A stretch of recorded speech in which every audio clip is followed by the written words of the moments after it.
অনেকে সংবিধানের 84 থেকে 89 অনুচ্ছেদ পড়ে মনে করেন এগুলো খুবই কঠিন, কিন্তু সত্যি বলতে এই 6টি অনুচ্ছেদের মূল বিষয় মাত্র 3টি।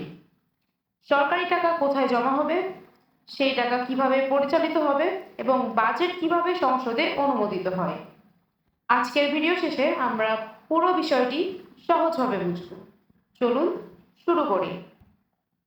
অনুচ্ছেদ 84, সংযুক্ত তহবিল, কনসলিডেটেড ফান্ড। ধরুন বাংলাদেশ সরকারের একটি প্রধান ব্যাংক অ্যাকাউন্ট রয়েছে। এই অ্যাকাউন্টের নাম সংযুক্ত তহবিল। এখানে জমা হবে সরকারের সব রাজস্ব, সরকারের নেওয়া ঋণ, ঋণ পরিশোধ করে ফেরত পাওয়া অর্থ, অর্থাৎ সরকারের প্রধান আয়ের উৎস সব অর্থ এই তহবিলে জমা হয়। আর যেসব অর্থ এই তহবিলের অন্তর্ভুক্ত নয় সেগুলো হলো প্রজাতন্ত্রের সরকারি হিসাবে জমা হবে, অর্থাৎ পাবলিক অ্যাকাউন্ট। অনুচ্ছেদ 85, সরকারি অর্থের নিয়ন্ত্রণ।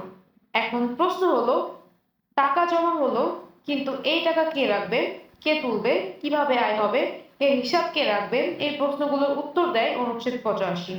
এখানে বলা হয়েছে সংযুক্ত তহবিল বা সরকারি হিসাবের অর্থ কিভাবে সংরক্ষণ, উত্তোলন, নিয়ন্ত্রণ এবং অডিট হবে তা সংসদ আইন করে নির্ধারণ করবে।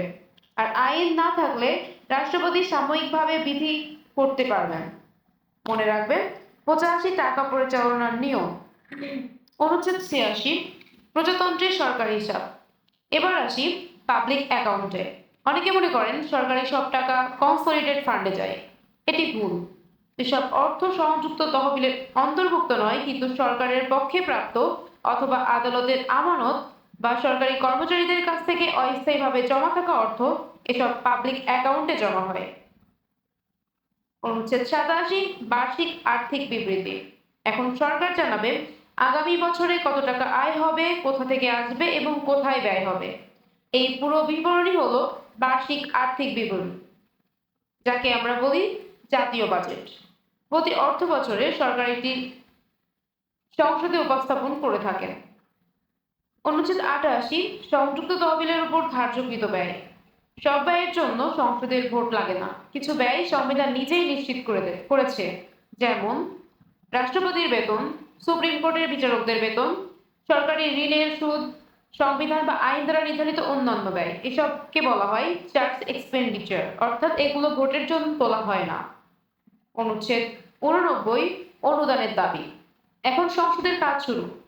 বাজেট উপস্থাপনের পর প্রতিটি মন্ত্রণালয় কত টাকা চায়, কেন চায়, কিভাবে ব্যয় করবে এসব নিয়ে সংসদ আলোচনা করে। এরপর অনুদানের দাবি অনুমোদন করা হয়। আজ আমরা সংবিধানের 84 থেকে 89 অনুচ্ছেদ পর্যন্ত খুব সহজ ভাষায় বুঝলাম।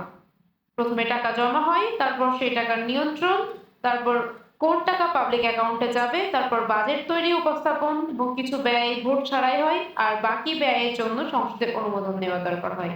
এভাবে পুরো সরকারি অর্থ ব্যবস্থা ধারাবাহিকভাবে পরিচালিত হয়। ধন্যবাদ সবাইকে।